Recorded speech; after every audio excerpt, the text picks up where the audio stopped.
Details చూస్తే కాళేశ్వరం ప్రాజెక్టును మంత్రుల బృందం సందర్శించనుంది. కుంగిన మేడిగడ్డ బ్యారేజీ పునరుద్ధరణ వచ్చే వర్షాకాలంలోగా చేయడం ప్రశ్నార్థకమే. ఈ నేపథ్యంలో నలుగురు మంత్రులతో కూడిన బృందం ప్రాజెక్టు పరిశీలనకు వెళ్లడం ప్రాధాన్యతను సంతరించుకుంది.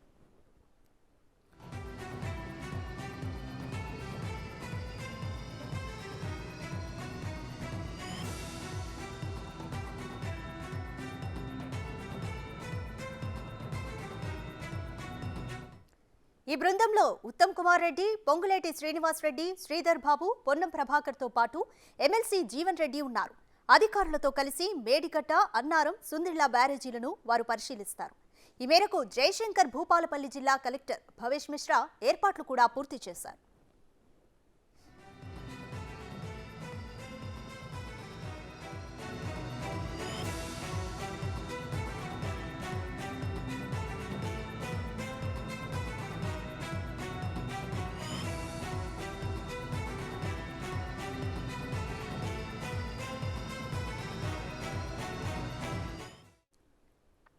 ఉదయం 10:30కు హైదరాబాద్ నుంచి హెలికాప్టర్లో మంత్రుల బృందం మేడిగడ్డకు చేరుకుంటుంది.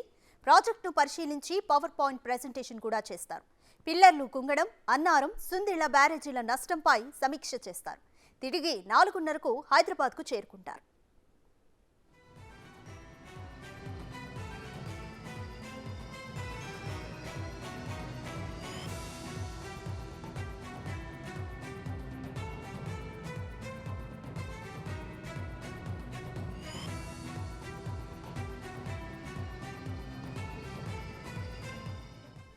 కాళేశ్వరం ప్రాజెక్టును మంత్రుల బృందం సందర్శించనుంది.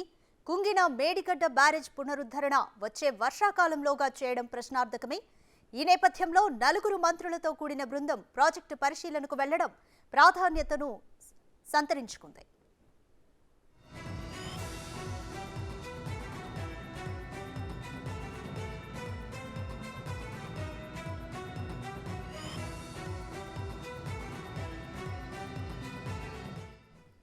ఈ బృందంలో ఉత్తమ్ కుమార్ రెడ్డి, పొంగులేటి శ్రీనివాస్ రెడ్డి, శ్రీధర్ బాబు, పొన్నం ప్రభాకర్ తో పాటు ఎమ్మెల్సీ జీవన్ రెడ్డి ఉన్నారు. అధికారులతో కలిసి మేడిగడ్డ, అన్నారం, సుందిళ్ల బ్యారేజీలను వారు పరిశీలిస్తారు. ఈ మేరకు జయశంకర్ భూపాలపల్లి జిల్లా కలెక్టర్ భవేష్ మిశ్రా ఏర్పాట్లు కూడా పూర్తి చేశారు.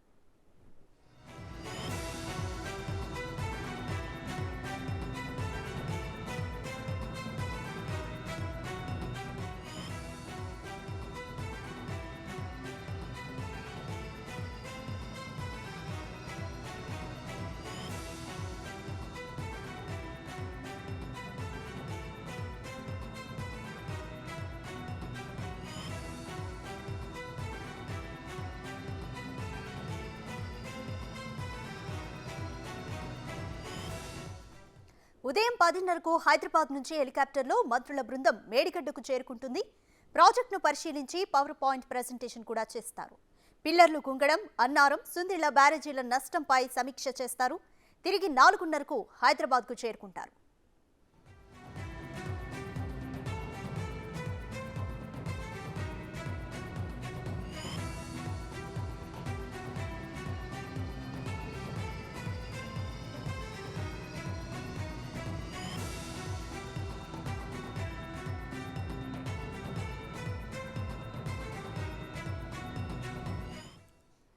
రైట్, ఈరోజు కాళేశ్వరం ప్రాజెక్టును నలుగురు మంత్రులతో కూడిన బృందం పరిశీలించనుంది. రీడిజైనింగ్ తో పాటు కొన్ని అంశాలపైన అధ్యయనం చేయనున్నారు. దీనికి సంబంధించి పవర్ పాయింట్ ప్రెజెంటేషన్ కూడా ఇవ్వబోతున్నారు. సాయంత్రం 4 గంటలకు తిరిగి హైదరాబాద్ చేరుకుంటారు. ఇక కంప్లీట్ డీటెయిల్స్ మా ప్రతినిధి వేణు అందిస్తారు. వేణు, మంత్రుల బృందం కాళేశ్వరం వద్దకు, మేడిగడ్డ వద్దకు చేరుకుందా? పరిస్థితి ఏ విధంగా ఉంది? కంప్లీట్ డీటెయిల్స్ ఏంటి?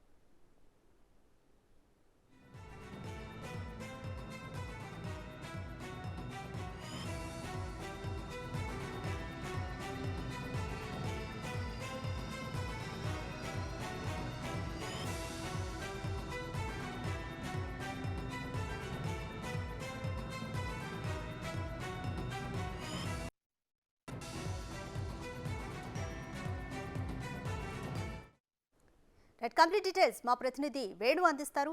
వేణు, మంత్రుల బృందం మేడిగడ్డ వద్దకు చేరుకుందా? పరిస్థితి ఏ విధంగా ఉంది? అక్కడ ఎటువంటి ఆంక్షలు అమల్లో ఉన్నాయి?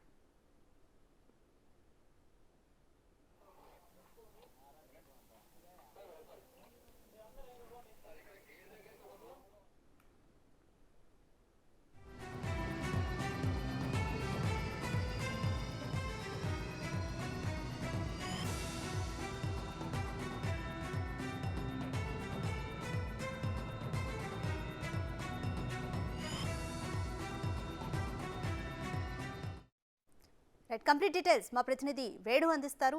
వేణు, మంత్రుల బృందం మేడిగడ్డకు చేరుకుందా? అక్కడ ఎటువంటి ఆంక్షలు అమల్లో ఉన్నాయి? కంప్లీట్ డీటెయిల్స్ ఏంటి? రాధిక, మరి కొద్ది నిమిషాల లోపలే మంత్రుల బృందం ఇక్కడికి రాబోతుంది. ఇక ప్రస్తుతం మనం ఉన్నటువంటి మేడిగడ్డ బ్యారేజ్ వద్ద మనం ఉన్నాము. ఇక్కడే హెలిప్యాడ్ కూడా ఏర్పాటు చేయడం జరిగింది. ఇక మంత్రుల రాకతో ఇక్కడ కాళేశ్వరం ప్రాజెక్టు సంబంధించి పూర్తి డీటెయిల్స్ అటు ఇంజనీరింగ్ అధికారులు నిర్మాణ సంస్థలతోని పవర్ పాయింట్ ప్రజెంటేషన్ ద్వారా ఆ ప్రజలకు తెలియపే ప్రయత్నం చేస్తున్నాంతో దీనికి సంబంధించి ఏదైనా అల్లరు జరిగే అవకాశం ఉందంటూ కూడా ముందస్తుగా ఆ పోలీసులు కూడా భారీ భద్రత ఏర్పాటు చేశారు. మేడిగడ్డ బ్యారేజ్ వద్దకు రాకుండా కూడా పోలీసులు పహారా కాస్తున్న పరిస్థితి కనిపిస్తూ ఉంది. ఎందుకంటే గతం నుంచి కూడా ఈ కాళేశ్వరం ప్రాజెక్టు ఒక కీలకంగా మారింది. దీనిపై అప్పుడు అధికార పార్టీ ఉన్నటువంటి బీఆర్ఎస్ అక్కడ ఏం జరగలేదని చెప్పడం, ప్రతిపక్షం ఉన్నటువంటి కాంగ్రెస్ అక్కడ పూర్తిగా 1,00,000 కోట్ల స్కామ్ జరిగిందని చెప్పడం, ఈ యొక్క కాళేశ్వరం కేంద్రంగానే కూడా రాజకీయాలు నడిచాయని కూడా చెప్పుకోవచ్చు.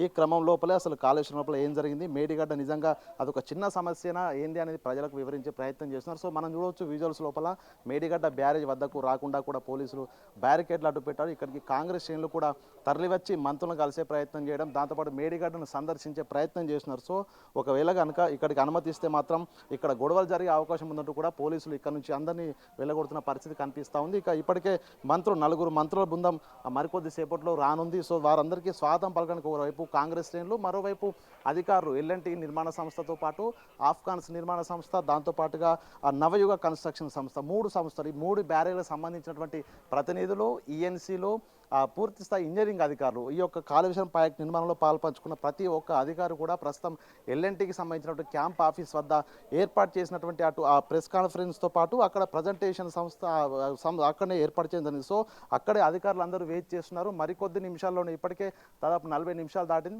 మరో 10 నిమిషాల లోపల ఆ ప్రత్యేక హెలికాప్టర్ లోపల కూడా ఇక్కడే ల్యాండ్ కాబోతున్నారు. ఇక్కడ నుంచి వారి కాన్వాయ్ ద్వారా వారిని దాదాపు 2 కిలోమీటర్లు అంబటిపల్లి గ్రామం లోపల ఎల్ఎన్టీ క్యాంపు దగ్గర 2 కిలోమీటర్ దూరం ఉంటుంది. అక్కడికి ప్రత్యేక కాన్వాయ్ ద్వారా వెళ్తారు. అక్కడే మంత్రులు, అధికారులు, దాంతోపాటుగా కూడా నిర్మాణ సంస్థల ప్రతినిధులు ఇద్దరి సమక్షం లోపల పవర్ పాయింట్ ప్రజెంటేషన్ ద్వారా ఆ నిర్మాణం ఏ విధంగా చేశారని పూర్తి స్థాయి A to Z అసలు ఏం జరిగిందనే దానిపై కూడా అటు ప్రాణహిత చేవల ప్రాజెక్ట్ నుంచి అక్కడ నుంచి మార్చి కాళేశ్వరం ప్రాజెక్టుగా రీనేమ్ చేసినప్పటి నుంచి, రీడిజైన్ చేసినప్పటి నుంచి మొదలు పెడితే ఇప్పటి వరకు ఉన్న పరిస్థితులు, ఈ 8 సంవత్సరాల కాలంగా జరిగినటువంటి ప్రతి ఒక్క పిన్ టు పిన్ పరిస్థితులను తెలుసుకున్న తర్వాత దానిపై మంత్రులు కూడా నిర్మాణ సంస్థలు, ఇంజనీరింగ్ అధికారులను క్వశ్చన్ చేసే అవకాశం ఉంది. ఎందుకంటే మంత్రి ఉత్తమ్ కుమార్ రెడ్డి కూడా ఈ అధికారులకు సీరియస్ వార్నింగ్స్ ఇచ్చారు.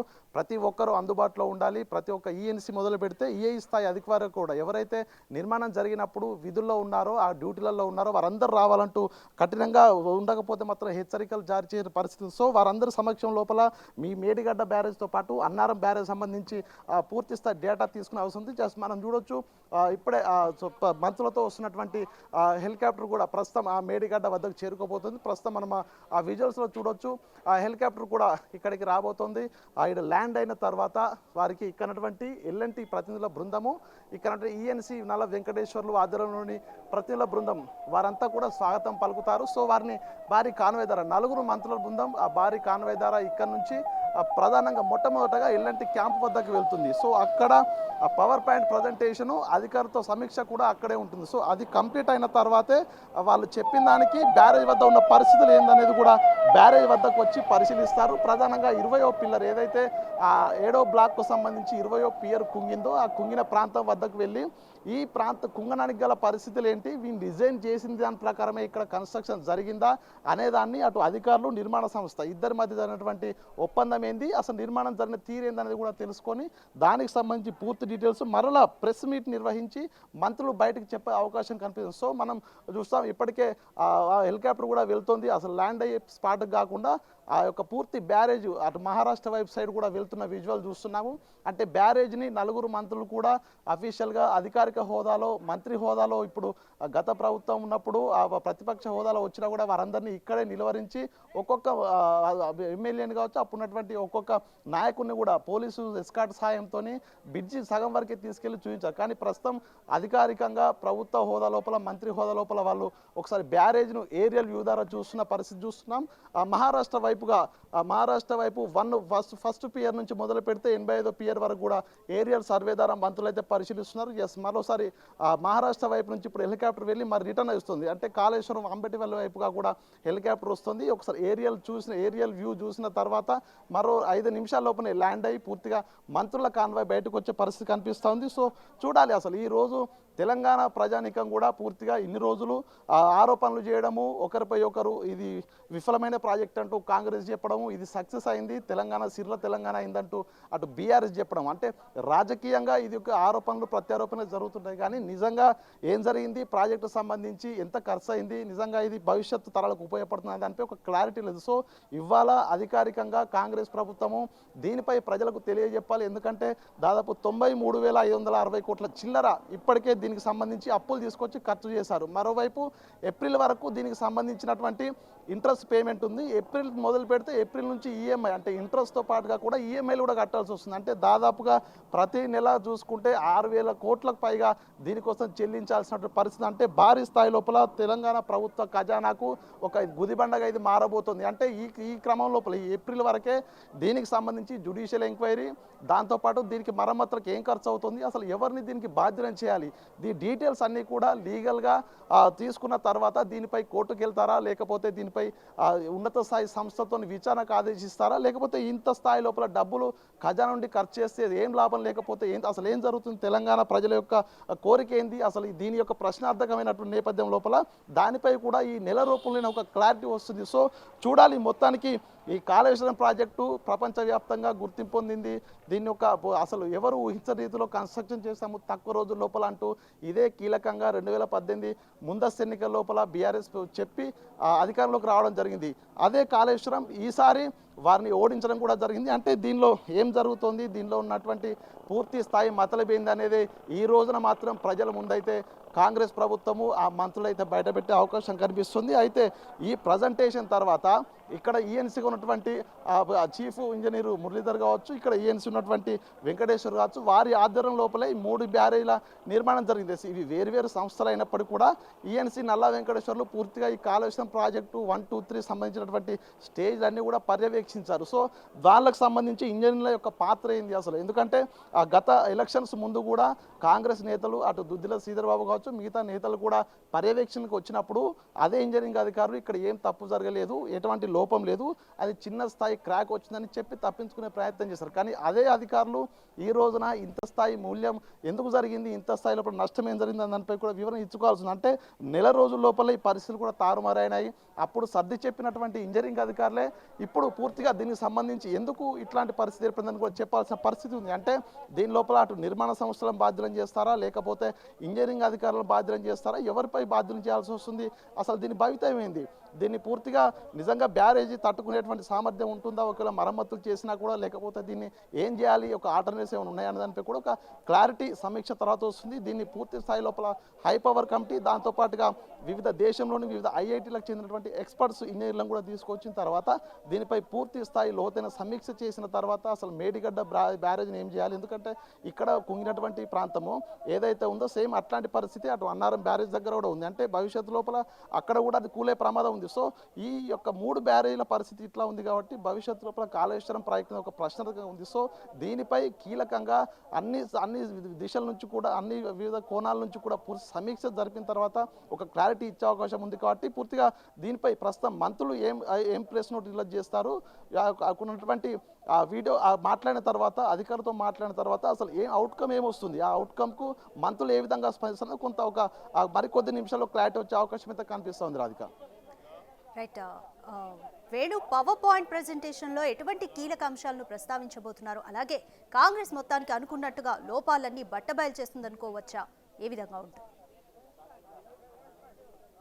Yes, exactly. ఈరోజు పవర్ పాయింట్ ప్రజెంటేషన్ లోపల ప్రధానంగా ఈ యొక్క ప్రాణహిత చెవుల ప్రాజెక్ట్ ఏదైతే ఉందో అక్కడ నుంచి ప్లేస్ ఎందుకు మార్చాల్సి వస్తుంది, ఆ తర్వాత లైడార్ పరీక్షలు నిర్వహించిన తర్వాత ఏ సంస్థకు దీన్ని అప్పగించడం జరిగింది, ఏ సంస్థకు అప్పగించిన తర్వాత ఆ సంస్థ ఏ విధమైన రిపోర్ట్ ఇచ్చింది, ఇక్కడ నుండి సాయిల్ టెస్ట్ ఏ విధంగా చేశారు, ఆ తర్వాత నిర్మాణం లోపల ఎవరెవరితో అగ్రిమెంట్స్ అయినాయి, తర్వాత ప్రతిరోజు అంటే డైలీ యాక్టివిటీస్ ఏం జరిగినాయి, దీన్ని నిర్మాణం పూర్తయ్యేసరికి ఏ స్థాయిలో నిర్మాణాలు తీసుకున్నారు, ఆపరేషన్ మెయింటెనెన్స్ సంబంధించిన డీటెయిల్స్ ఎట్లా ఉన్నాయి, అసలు ఈ స్టోరేజ్ కెపాసిటీ ఎంత, ఇది ఒకవేళ దీని సక్సెస్ అయితే భవిష్యత్తు లోపల ఎంత ఆయకట్టుకు నీరు అందిస్తారు, ఇప్పుడు ప్రస్తుతం నిర్మాణం పూర్తయి ఓపెన్ చేసిన తర్వాత నుంచి కూడా ఎంత ఆయకట్టుకు నూతనంగా నీరు అందించారు, అంటే ఈ డీటెయిల్స్ అన్నీ కూడా ఎల్ఎన్టీ అధికారులు, అంటే ప్రధాన మనం మేడిగడ్డ అవుతాం ఒకటి, మేడిగడ్డ నిర్మాణం చేసినటువంటి నిర్మాణ సంస్థ ఎల్ఎన్టీ అధికారులు దీని వల్ల ఉపయోగాలు ఏంటనే దానిపైనే పవర్ పాయింట్ ప్రజెంటేషన్ ఉండబోతుంది. సో అంటే నిర్మాణ సంస్థ మీకు ఇచ్చిన అగ్రిమెంట్ ఏంటి ప్రభుత్వంతో, మీరు నిర్మాణం చేసిన తర్వాత దాని ద్వారా వచ్చినటువంటి లాభాలు ఏంటంటే ఈ రెండు అంశాలను ప్రస్తుతం ఎల్ఎన్టీ ప్రజెంటేషన్ ద్వారా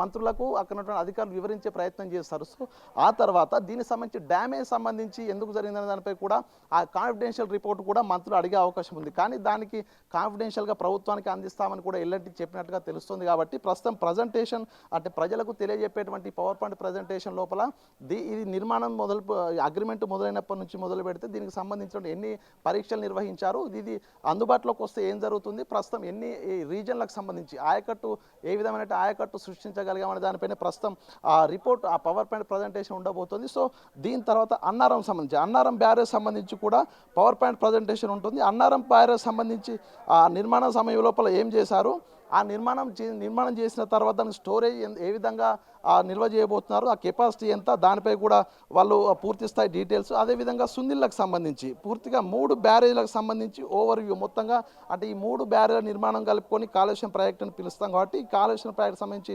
3 ప్రాజెక్టులు అటు 3 బ్యారేజ్లకు సంబంధించి రిపోర్ట్ కూడా పూర్తిగా వారు పవర్ పాయింట్ ప్రజెంటేషన్ ద్వారా వివరిస్తారు. సో మొత్తానికి దీని లోపల మరొక టెక్నికల్ అంశం, అంటే ఈ డిజైన్కు సంబంధించినటువంటి టెక్నికల్ అంశాలు, డిజైన్ ఎవరు రూపొందించారు, డిజైన్ రూపొందించినప్పుడు ఏ అంశాలను పరిగణలోకి తీసుకున్నారు, ఎందుకంటే ఎన్వైరన్మెంట్ సంబంధించినటువంటి రిపోర్ట్ తీసుకోవాలి, సాయిల్ కంపోజిషన్ రిపోర్ట్ తీసుకోవాల్సి ఉంటుంది.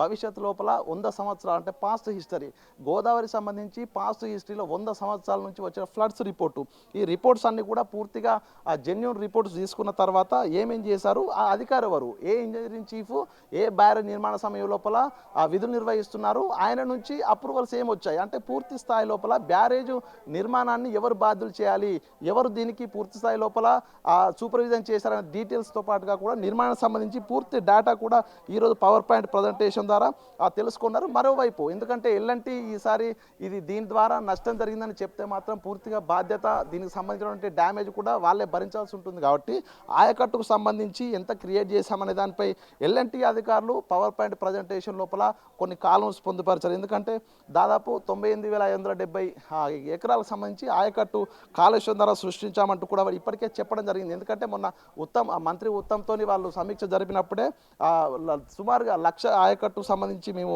క్రియేట్ చేయడం జరిగిందని కూడా చెప్పడం జరిగింది. దాంతోపాటు యాక్షన్ ప్లాను 2024 నుంచి మొదలు పెడితే 2029-30 వరకు, అంటే రాబోయేటువంటి మరొక 6 సంవత్సరాల పాటుగా కూడా యాక్షన్ ప్లాన్ ఏ విధంగా ఉంది, ఎంత ఆయకట్టుకు నీరందించడానికి అసలు ప్లాన్ వేశారు, స్టోరేజ్ ఎంత, ఎన్ని టీఎంసీలు స్టోర్ ఉంచుతారనే దానిపై కూడా అంత టెక్నికల్ డేటా మొత్తం ఇదంతా కూడా పవర్ పాయింట్ ప్రజెంటేషన్ ద్వారా తెలుసుకున్న తర్వాత అసలు దీనికి సంబంధించి పూర్తిగా ఇది అఫీషియల్గా ప్రజలకు చెప్పిన తర్వాత దీనిపై ఏదైనా ఆలోచన నిర్ణయం సమీక్ష చేసుకొని ఆ మంత్రులు అయితే మరోసారి ప్రెస్ మీట్ నిర్వహించి దీనిలో నిజంగా ఇది అధికారులు చెప్పిన తర్వాత అసలు ఇది పనికొచ్చేదా లేదా ప్రజల ముందే పెట్టిన తర్వాత వాళ్ళ ఫీడ్బ్యాక్ నుంచే తర్వాత స్టెప్స్ కూడా ఉండే అవకాశం కూడా ఉంది. Radhika, right, thank you Venu.